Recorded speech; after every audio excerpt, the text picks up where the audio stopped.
Hello everybody, welcome back. Today as well we have got you another video. In this video I'll show you how you can download crypto.com on your desktop or your on your PC. But before that, please do make sure to like our video, subscribe our channel, and yes, without any further delay, let's get started.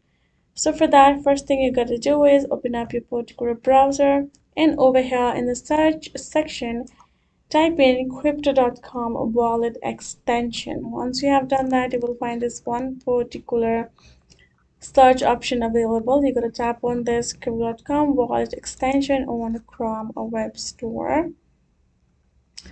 Once you have done that, then finally you will find this option of add to Chrome on your right section.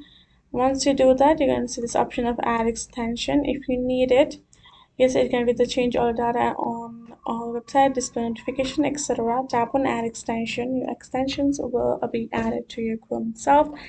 Now when you want to simply use it on the desktop, you can simply open up and you can open the extension, and then you can simply start using it accordingly. This is the only way available. Hope this video was helpful to you all. Thank you so much for watching, and I'll see you guys in my next video.